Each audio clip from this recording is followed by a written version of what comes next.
You're listening to Dr. Tim's Aquatic Podcast.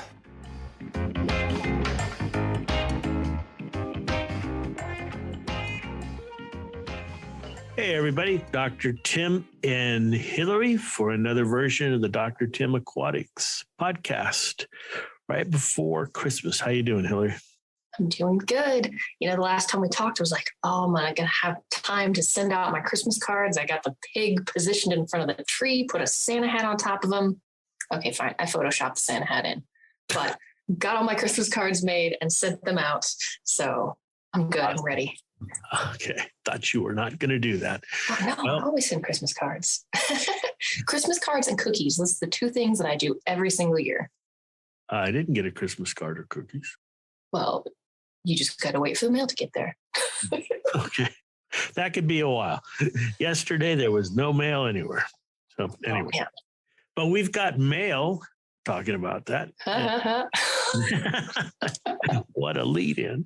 Getting good at this. In our mailbox, virtual or email box, lots of questions. So you want to jump right in? Jump on in. All right. So first one, hello, Dr. Tim. I just recently dosed some refresh in a tank that has dinos. A couple of hours later, the fish were struggling to breathe and 2 may even die. What would cause this to happen? We added air stones to try and save as many as possible, but don't know what to do. I don't see anything on the bottle that says it would cause the oxygen levels to drop. Now we have an update on this one since they sent that first one. Update, good news, we were able to save all 7 fish. We thought 2 were going to die, but they pulled through. It just baffles me that this happened even though we underdosed the tank. I mean, it's good that they underdosed the tank. What they didn't talk about was, did they try to remove as much of the dino physically beforehand? Because many species of dinoflagellates, when they're stressed or when you're breaking them open, killing them, release a toxin. And that's probably what happened, because the refresh is not like the waste away in that the refresh doesn't multiply super fast, so it's not going to quickly suck oxygen out of the water. So I think this was more of a response to a release of toxic substances from the dinos, which is why it's always a good idea to siphon clean your substrate of as much dinos as you can, even if you really don't see it. You know they're down there. Try to physically remove as much as you can. If your infestation is really bad, cut the first dose down by 75%. You can always add more. Add a little bit, wait an hour, add a little bit more. They did reduce the dosage, but they didn't say by how much, so it's hard to say. But I'd say it's a response to the release of toxins from the dinoflagellates. And that can happen. You just have to be prepared. And that's one reason why you should never treat a tank and walk away. And this goes for whether you're using refresh, waste away, or any other manufacturer's products. Every tank is different, and how it's going to react is just it's unpredictable. You know, you can have 99 good outcomes and then 1 bad. So never just treat the tank in late evening and go to bed. Treat it when you can see what's going on, you're present, and you can keep an eye on the tank and monitor, intervene. If something like this happens where they're able to save everything, which is great news, and this can just happen. So you've got to be there to be able to intervene. Yep. And something I'd like to add to that, I know if you use the recipe card with the refresh and the waste away, that's one of the parts of the recipe. Is it like, and even I think if you use the waste away, like do your water change first and like clean first, and then go out and use the products. Just, put yourself at like the best starting point possible, and then try and take care of your problem. 2 reasons for that is, you're getting rid of the potentially toxins, but also you're trying to give yourself rebalance it. As I've said numerous times, it's a numbers game. And if the dinos severely outnumber the waste away or the refresh, they've, got a head start. But if you can clean them out and reduce their numbers substantially, you switch the game around, and now the refresh or the waste away will outnumber the dinos and can work better. So that's another reason why you should always clean your tank before you use any of these products. Okay, moving on. Question number 2. I did a 25% water change 3 days ago. My nitrates are still at 5 parts per million plus. My nitrates are around 5 as well, and it hasn't spiked. What should I do? Should I continue to dose with ammonia and wait? Right now, it's day 10. Well, definitely do not continue to dose ammonia.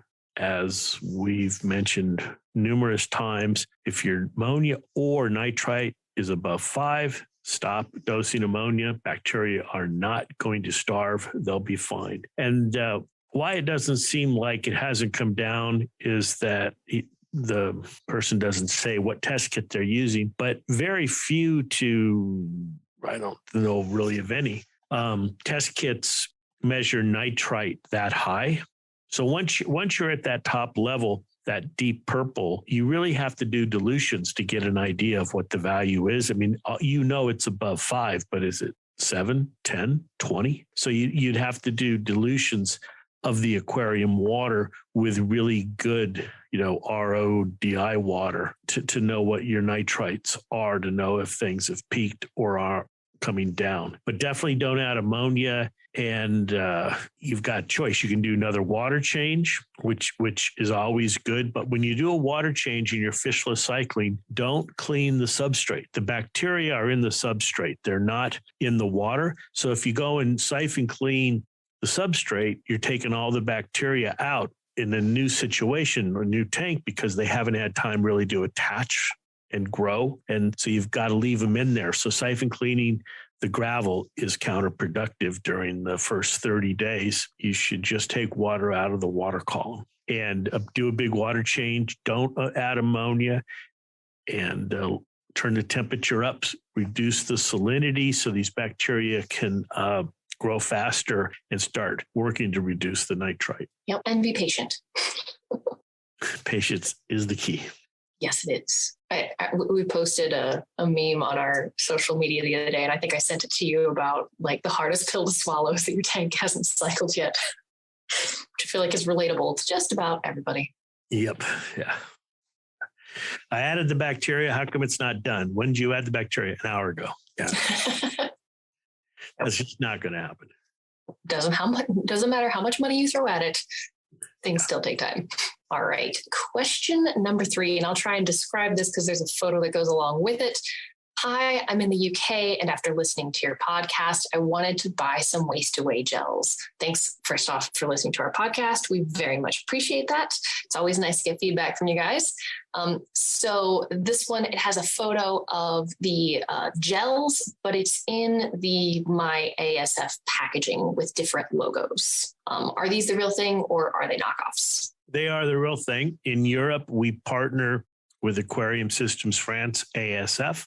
In the UK, they have distribution facilities and salespeople there. So it is the real stuff made actually here in the US. We just make it in European packaging because they have to have 6 or 7 or 8 different languages, and we only need 1. Yep, it's all good, same stuff, just different packaging. Do we want to touch a little, just because I feel like this is such a good intro, do we want to touch on the My Aquarium Systems at all? Yeah, well, like I said, we partner with Aquarium Systems France, which is a fantastic company, began in 1964. Now the second generation is leading it. They have a wonderful production facility, sales staff, management staff, and they have a satellite facility in the UK. And so they sell our DrTims products, or we co-brand with them in both locations because their name is well known. And so it's 2 + 2 kind of equals 5. You get built up quality, and you can reach them or us through my-asf.com. Both teams will see things and monitor that. Whether you're looking for DrTims products in Europe, look for it branded from Aquarium Systems France.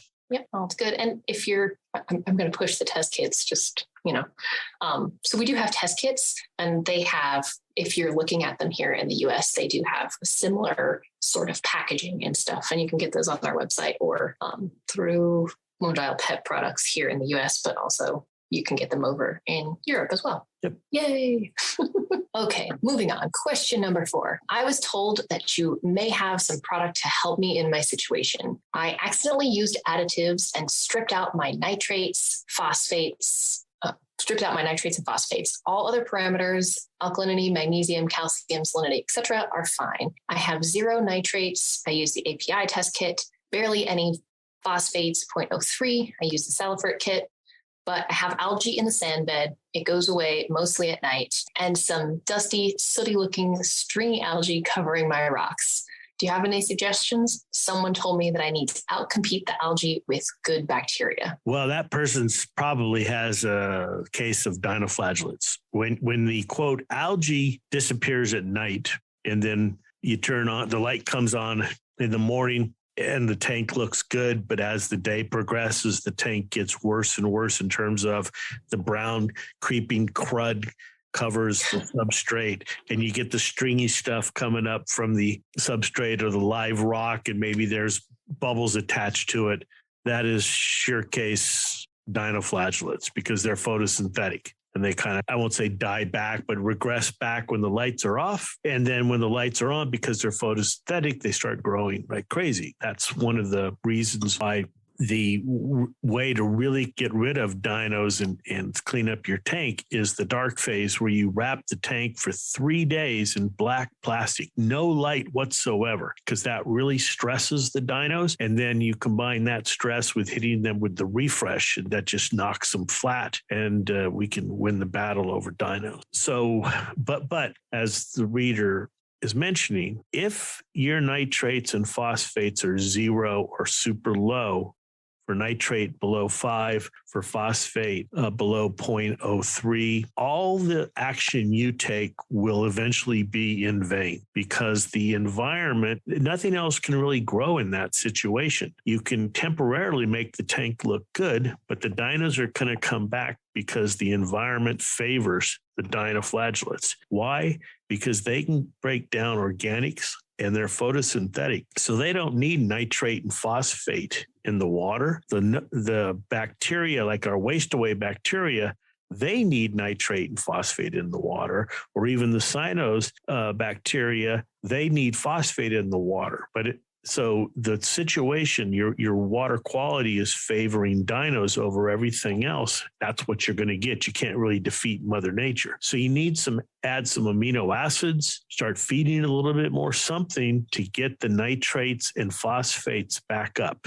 Running 0 nitrates and phosphates, you're going to get dinos sooner or later. There's just no doubt about it. So long-term fix, get your phosphate about 0.05, get your nitrate between 5 and 10, and then you'll have the water quality will be where you can favor a bacteria, the pelagic bacteria, the waste away bacteria environment versus a dinoflagellate environment.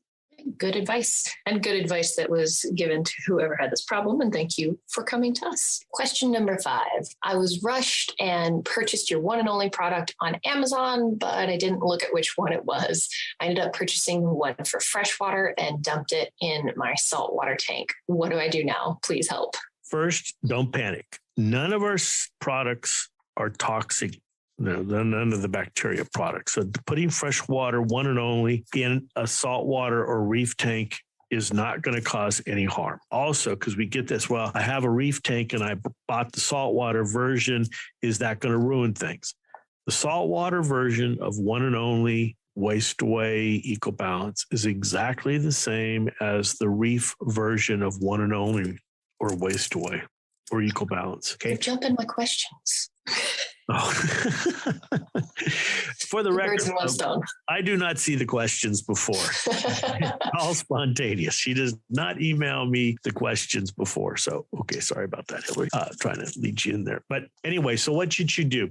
Well, adding the fresh water to the system is better than not adding any bacteria, but you're not going to cycle as fast. So you have 2 choices. You can be patient, let the bacteria work, just because none of these products, we don't grow 100% pure one type of ammonia or nitrite oxidizer. That's virtually impossible unless you're in a rigorous lab setting. And what I've learned in my 25 or more years of doing this is we really don't want these single strain mixes of ammonia or nitrite oxidizers. These organisms grow better together as a consortium, which means a group of bacteria. So the freshwater ones will kind of die off, but there's going to be some strains in there that will grow fine in salt water. It's just going to take them a while, but not as long as if you didn't have any bacteria at all. So you can just let things take their course. They'll work faster than doing nothing. Or you can go and get a bottle of the saltwater or reef and put it in there. What you don't want to do, don't waste your time and effort by siphoning things out and changing and starting over. We get that where people have already done it. I dumped the fresh water in the saltwater tank. I cleaned everything out and now I started over. Well, you shouldn't have done that. It's not going to harm anything. It's not going to slow anything down. It's just not going to be as fast as if you'd add the saltwater bacteria. Don't panic. Yeah, a lot of it's going to be toxic. All my fish are going to die. Well, you don't have fish in there yet. And so don't worry about it. You're good. Yeah. Be patient and don't panic. Isn't that like that British thing? Oh, yeah. Stay calm and carry on. So, yeah, stay calm and cycle on. Okay, we can get shirts like that, right? I was just going to say, I feel like we need shirts or stickers or something like that. Like, that'll be our 2022. That's it. I like that. It's perfect. So many ideas come out of these podcasts. Yes. How many are good? They're all good ideas, right? Yeah, they're all good. Just you got to find the right application. Okay. I want to reduce my nitrates and phosphates. If I use waste away and NP active pearls, do they have the same result? If I use the pearls, can I dose waste away once a week as normal? How does all this work? Let's start at the end. Yes, you can dose waste away while using the pearls in the beginning, small amounts of waste away. You don't need a full amount. Now, how does this all work? Well, the idea behind the waste away, adding waste away, is that your system doesn't have enough bacteria to consume or assimilate, which means I hate the word eat when it comes to bacteria, but good enough for now. Basically, the bacteria consume the phosphate and nitrate, producing more bacteria, because in order to divide the cell, whether it's an individual bacterium cell or a bunch of cells in a fish or a coral, they all need nitrate, phosphate, and carbon. So we assume the system has carbon in it that's available to the bacteria. And it has nitrate and phosphate because you can measure that. What it doesn't have is enough bacteria because you're over skimming, using an ozonizer, UV, just all this stuff that people have been taught you have to have is eliminating the bacteria in the water column. And that leads to the dinos or the cynos or the algae. So, and people, I've got all this stuff and I still have lots of phosphate and nitrate. Yes, you do. Because as I've said many times, most of the phosphate is in the organic form and only unbounds through various processes. I won't go down that road into what's called soluble reactive phosphate, SRP, which is the type you can measure. You can't measure the total phosphate in your system. You can only measure a very small portion of it. And so when you're trying to get rid of it, one of the best things to do is remove organics because phosphate loves to stick to stuff. And where are those organics? Well, that's the particulate, the detritus, and that can be trapped all over the place. That's why you want lots of flow. You don't want dead spots where material can accumulate because that's just this reservoir of phosphate that's slowly being released as the bacteria break down that organic material. So the real key to phosphate control is, yes, limit the inputs. I mean, how much are you feeding? Are you overfeeding? But also, where is the reservoir in your tank? Get rid of as much organic material as you can in the system. And yes, you can use, then the bacteria will go to work, but people expect the bacteria to work these miracles. But if you have this big reservoir of organic material that's in under all the live rock or stuck someplace that you can't get to, it's just going to basically leach out and you're going to just think that you're not making any headway because you have all this organic stuff that's a reservoir feeding your system. Now, you're talking about reservoirs and like in the main tank. Look for this stuff in your sump too. Yes, everywhere. But even in your tubing, people have all this tubing that goes back and forth, and that grows all this grunge and stuff in there. it severely reduces the flow rate, and it's just a big reservoir. So clean that out. And so how does this work? So when you're adding liquid waste away, you're adding bacteria that are going to consume the nitrate and phosphate, and then the skimmer releases them. If you have a big system, well, you've got to add a lot of the liquid, or you've got to put it on a dosing pump or something like that. But pearls, on the other hand, they are a place where the bacteria can live, because if you're adding liquid waste away, I forgot this part, and you have a skimmer, the skimmer is removing the bacteria. That's what we want. You're adding bacteria, they consume nitrate and phosphate, producing more bacteria. The skimmer removes the nitrate and phosphate. This is the difference between using a bacteria regimen to control nitrate and phosphate and using a refugia. In a refugia, where you have the caulerpa or keto or something like that, you're growing the keto. The keto are taking out the phosphate and nitrate, growing more keto. But until you remove the keto, physically cut some off and remove it, you actually haven't removed the phosphate and nitrate from the system. Using a skimmer and bacteria, the skimmer does that final step automatically for you. Now, if you've got a big tank, or you want to have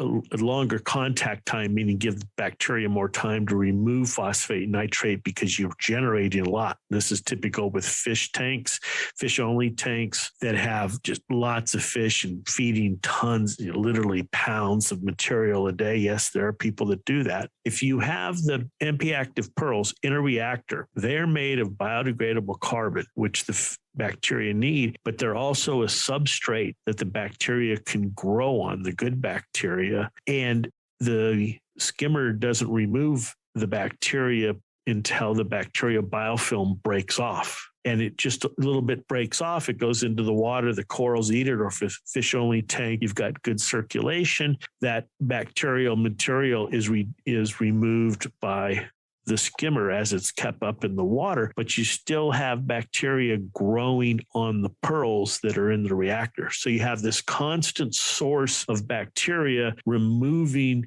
phosphate and nitrate. And when the colony gets so big, because the pearls are rubbing up against each other, some breaks off, goes into the water, and then the skimmer removes it. So it's a much more efficient way. So they're doing the same thing. They're just going about it in a slightly different format. Neither one is wrong. It all depends really upon how big your tank is and how much you're feeding. If you are feeding a lot, you need a big population of bacteria to control the nitrates and phosphates to keep the algae down, especially in a fish-only live rock system.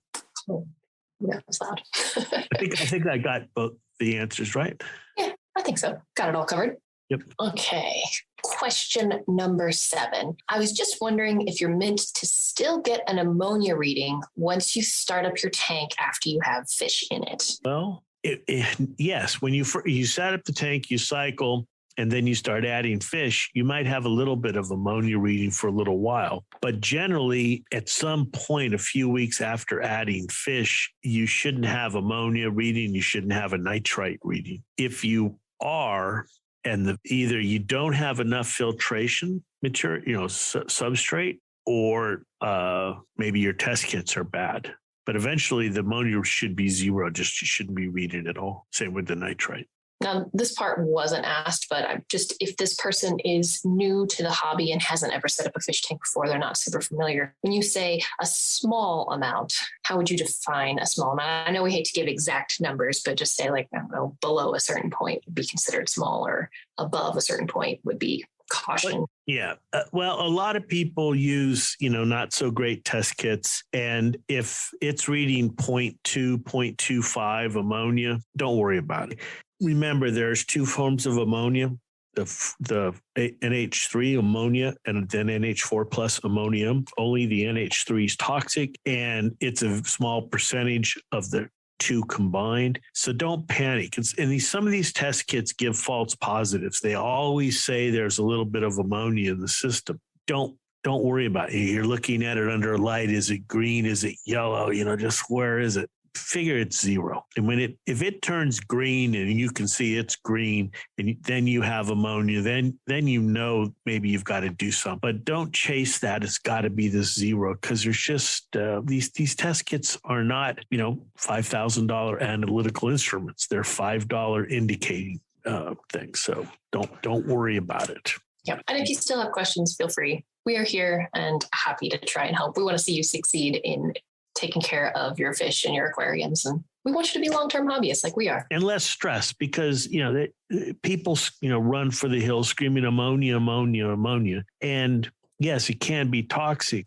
These test kits are not fine analytical instruments. They're indicators. So if you're having trouble distinguishing, do I have it? Do I don't? Is it right there? 0.25, 0.5. Don't stress out. Just let the system ride and come back, see in a day or two. And if he keeps on saying that, because a lot of people, it's got this constant ammonia. What's your nitrite? Well, it never has any nitrite. That pretty much tells me that you're getting a false ammonia reading. Yep. And do you feel like if you have ammonia, maybe if you see that, if you're nervous, maybe feed lightly, like don't be heavy-handed. Right. And fish don't need to be fed 5 times a day. Fish they don't need to be fed every day. They're not pigs. No. You know what? Frank would beg to differ. Frank's not a fish. He is a fish. He conned me into food this morning before we even podcast. He had breakfast before I did. Well, that's pretty much how it is. I understand that. But yeah, just like you said, reduce the feeding. The main thing is don't go into panic mode. Panic mode never helps anything. Calmly think about what you can do, what your options are. Obviously, you can do a water change, but with the ammonia, just take a second reading. Are your vials clean? Did you, they rinsed well? And I don't mean clean with soap, but just rinsed really well with deionized water. Here, we do test kits, the colorimetric test kits, because they're quick and easy. We don't always do all our readings with probes and machinery or instrumentation. But what I do, we rinse everything out. And then I always keep the vials in a container of deionized water. And I change that water out every few days. I don't expose them to air. You can get dust. You just don't know what's going to happen. So I always keep them in water. Interesting advice. It's really important if you're doing phosphate, because people are measuring and they're using the Hanna checkers and all these, and they're trying to measure at 0.02 and 0.03. And then you look and they send you a picture and it's the dirtiest vial you've ever seen. It's like, what do you do? You've got phosphate sticky at once. It's just so easily can contaminate a phosphate test. And so the vials for phosphate are only used for phosphate, nothing else. And after they're washed, phosphate-free soap, rinsed in deionized water, they're kept in a small acid bath, never exposed to air, never exposed, to anything. They're always underwater in a little acid bath to keep the phosphate away. That's how you have to treat testing glassware for doing low-level phosphate reading. I have flashbacks to college when I was in an internship, and when they didn't have any field work for us to do, we would have to go in the lab and just help clean vials. You would clean it and then you would rinse it 3 times and rinse it again. And then nobody likes to clean glassware. But what's the whole thing? You're using all these glassware, all these vials. If they're dirty, then you're starting out, in a hole with right at the beginning. So yeah, gotta have clean glassware. Yep. All right, back on track.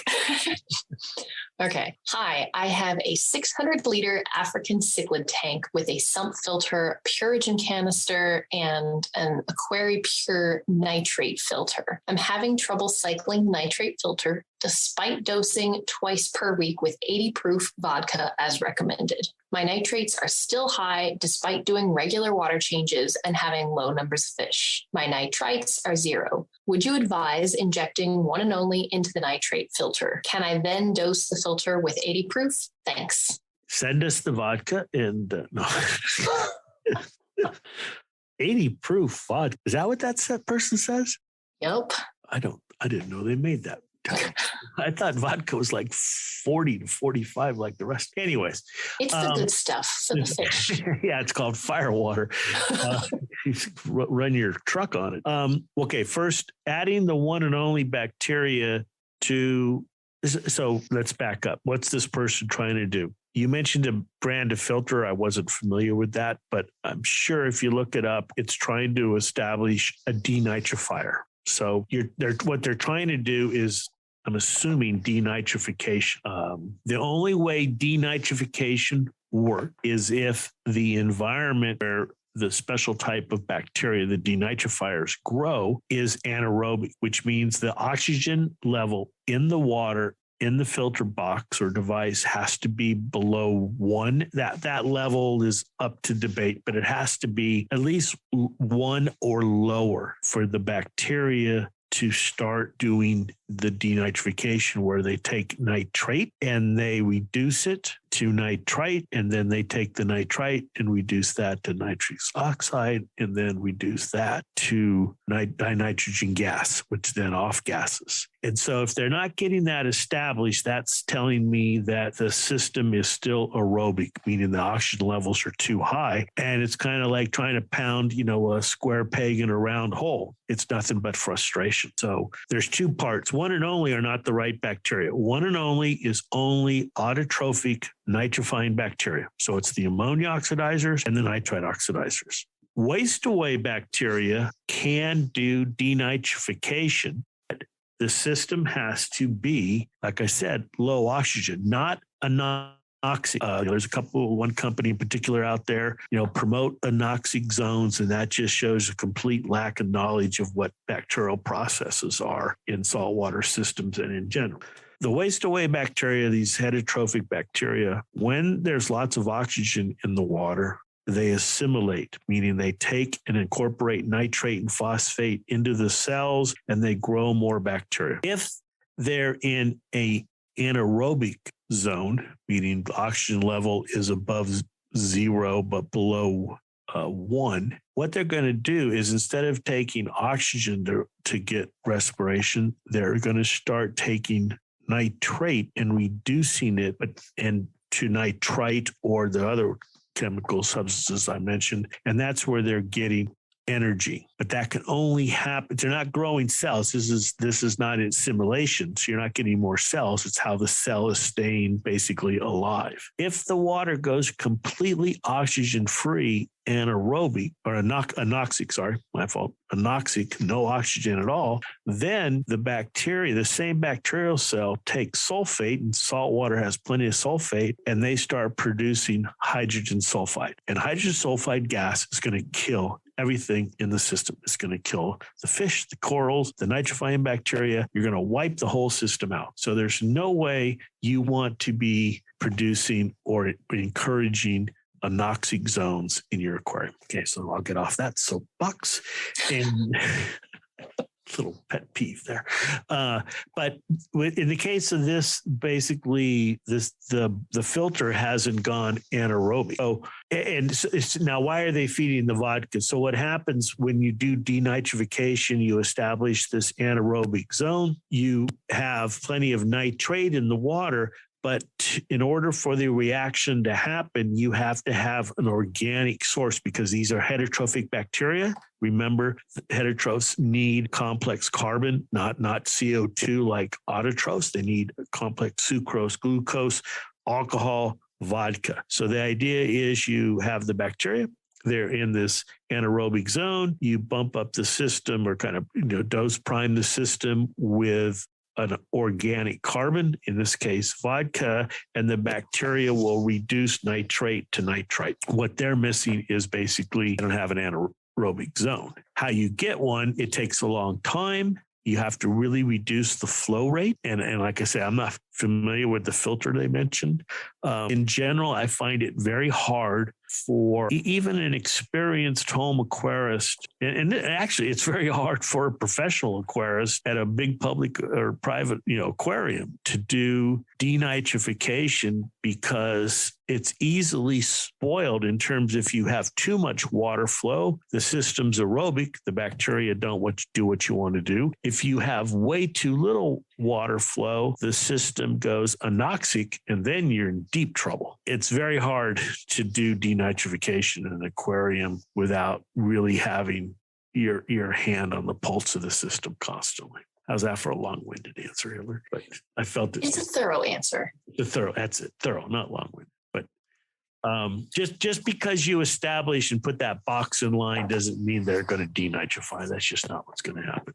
You've got to have, as I said earlier, with the cyanodino and algae and bacteria, the water chemistry determines what's going to happen. And you just can't defeat the basic laws of water chemistry. So you're not going to do denitrification unless you have an anaerobic zone for the bacteria to do their thing. Got another idea for a post.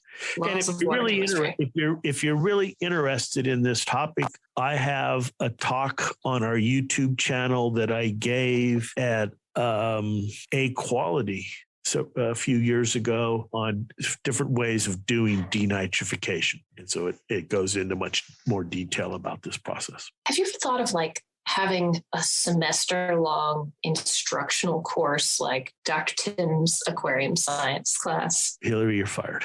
Well, and when are we going to do this, Hilary? 2 a.m. to 3 a.m. Monday, Tuesdays, and Wednesdays. After the new year, things are going to be slower in the new year. Oh, sure they are. Really? Do you know something I don't know? Just a large dose of optimism. You're much younger. That would be great. I don't know how we would do that. I don't know. It definitely, I think, would be wonderful. I just don't know how you go about doing that. There's something for you to think about as you're in the aquarium cleaning class. How can we do an online Dr. Tim's University? I like this. I've got ideas now. Okay. I may have created a monster. Okay. You're hired. You're rehired. When I'm in the aquarium cleaning, there's 6 hours of time to think. So I just need to take one of those little scuba boards down there so I can write notes as I go. That's it. Mm-hmm. All right. Let's see. I service an aquarium where the water turned green. Besides water changes, which of your products should I use?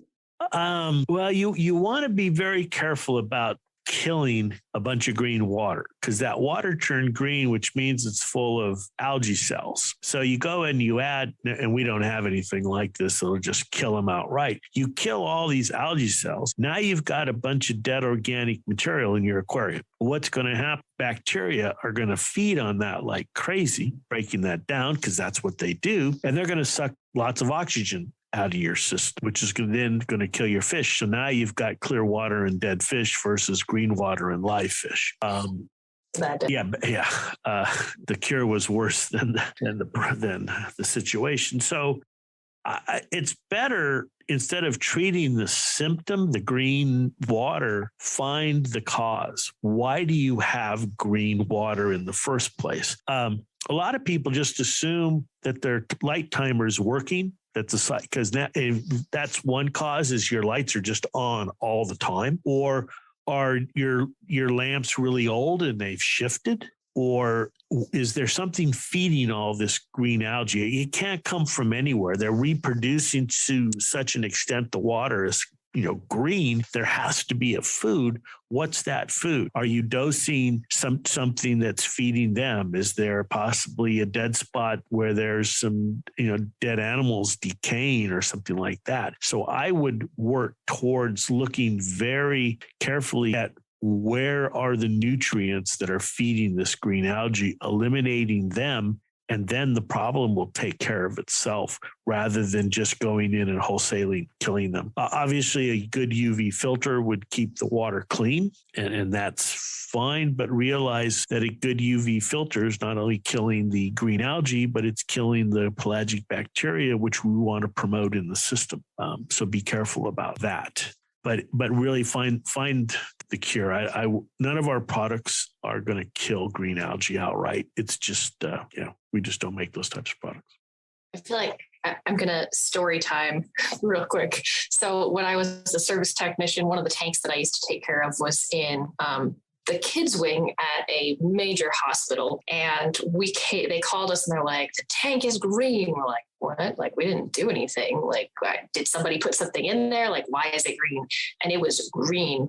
Like, you could not see through. It was green. And we did all sorts of troubleshooting. We did big water changes, came back like multiple times, tried to fix it. And then a month and a half down the road, we found out that they were doing construction in the oncology section, like the other side of the building. And somehow they had messed with the source water, and the source water had all sorts of stuff that was just being, like, when we were doing water changes, was just being put back into the tank. And we had no idea. So yeah, do your troubleshooting, figure out why your water's green. Okay, I'm going to go over this one. I think you covered most of it earlier, but it's on here. I recently started up a new tank and used One and Only. After putting the product in the water, I realized I bought the One and Only for reef, not for freshwater. Can I still cycle the tank? Do I need to drain the tank and start over? It's been a week and still no change in ammonia. We're sitting around 4 parts per million. I've watched a few of your videos and you mentioned that the saltwater One and Only is safe to use in fresh, but not vice versa.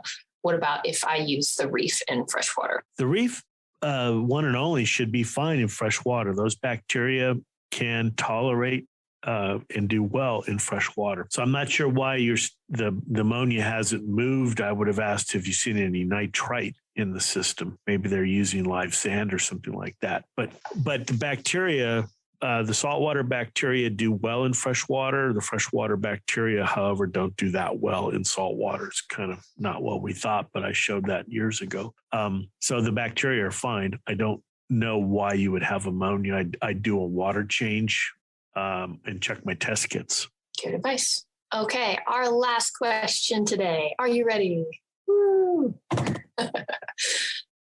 Good afternoon or good morning, Dr. Tim. I was listening to your podcast. Yay, thank you, which I thoroughly enjoy. You mentioned the DrTims coffee mug and spoon. I looked on the website and couldn't find it anywhere to purchase. I would love to have one for my coffee cup collection. How do I go about getting one of those? That's a Hilary question. I'll share one.